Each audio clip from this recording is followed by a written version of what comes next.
Hey, I'm Jesse. We're continuing in this really important teaching on the nature of spiritual gifts. We at the Redemption Church are officially non-denominational. We're indistinguishable from a Southern Baptist church in our confession of faith. In fact, that's where our statement of beliefs draws from. It's the Baptist Faith and Message 2000.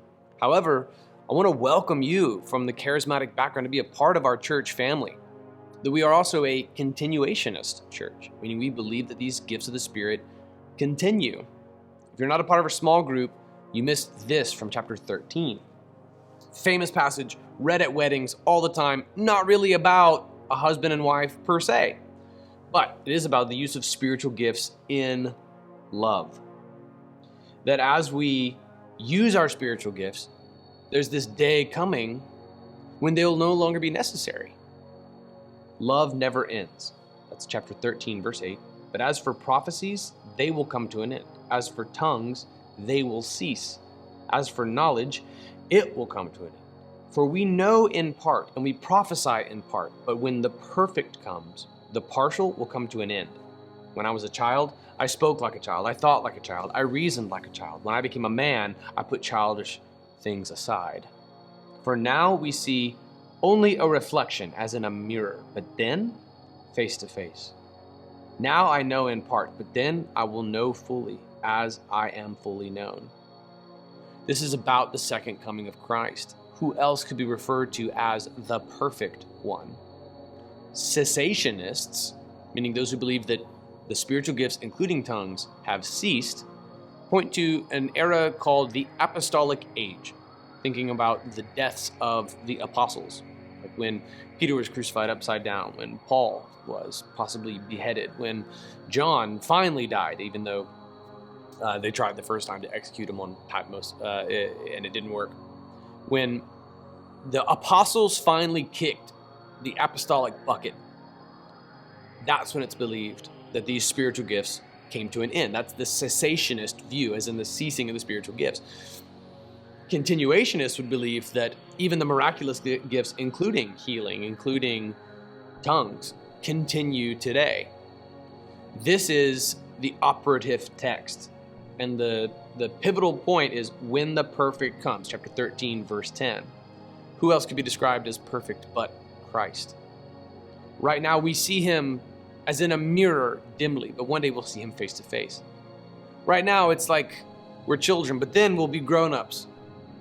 Right now we know him only as a reflection, but one day we'll be face to face with him.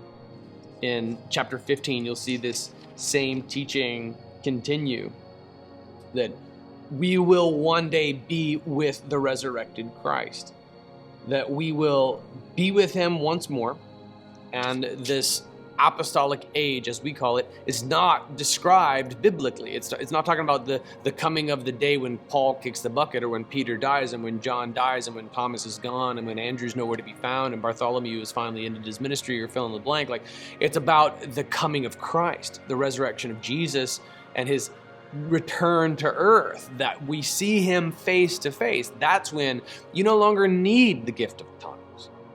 Why were the languages instituted in the first place? See the Tower of Babel in Genesis chapter 6 and thereafter, wherein the corruption of man and our depravity, our ability to collude in our depravity, allowed us to sin with unending descent into depravity. And then God confused man's speech, instituting the languages as a means of mitigating our ability to cooperate with one another in our shared depravity. But when the perfect comes, the second coming of Christ, when we are united with him forevermore in heaven, we no longer need tongues, because we no longer need multiple languages even. I don't believe that we adorn gray smocks and abandon our cultural distinctives. I believe that all the nations bring their glory in, but we no longer need gifts like these because we have Christ. We no longer need any prophecy because we'll be in heaven forevermore. There's nothing else to foretell. It is perfection forevermore. We no longer need these spiritual gifts. There's no longer any knowledge because we now then know everything. We know everything that we need to know for all of eternity forevermore. When the perfect comes, the partial will come to an end. So this teaching about spiritual gifts and the gift of tongues falls within two camps: cessationist and continuist, or continuationist, depending on how you pronounce it. Cessationists believe that the gifts have ceased. Continuists or continuationists believe that the spiritual gifts, particularly the miraculous ones, like tongues and healing, continue. Right? At the Redemption Church, we fall within the continuationist camp. We don't practice the gifts of tongues or healing in corporate worship. We do pray that God miraculously heals people who are sick. And if you need to come forward and be prayed over, you got it. You come forward and be prayed over. I've prayed for people to be healed at our altar, but we don't make a big show of it. It's not like what you see on TBN. All right, we're not. If I genuinely had the ability to just like touch people and heal them, there'd be no more cancer wards. But instead, we do ask God for miraculous healing. We've seen God do some amazing stuff, but our faith is built not on these signs, not on these wonders. It's on Christ alone.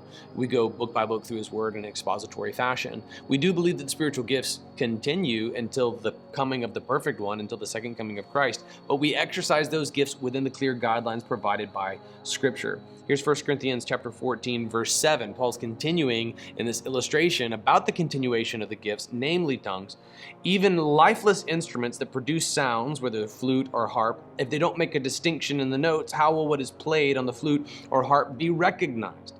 In fact, if the bugle makes an unclear sound, who will prepare for battle? In the same way, unless you use your tongue for intelligible speech, how will what is spoken be known? For you will be speaking into the air. So he uses the illustration from music in the same way that if the bugle player doesn't give the proper command, then the troops won't know how to respond. You've heard the famous swing song, the Boogie Woogie Bugle Boy, Company B.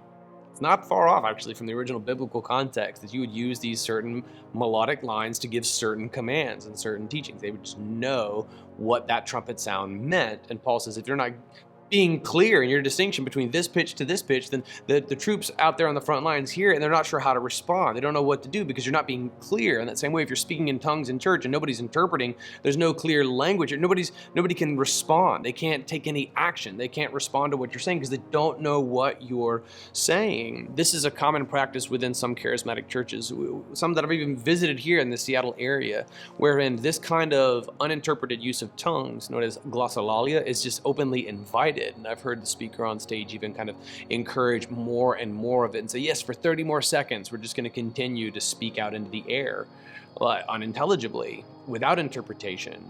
And as a result, he's defying what 1 Corinthians 14 says. So this is why we exercise the spiritual gifts the way that we do. This is why, though we are continuationists, we don't exercise spiritual gifts in corporate worship the way that charismatic churches do. I want us to be able to preach like Baptists and worship like charismatics who believe 1 Corinthians 14.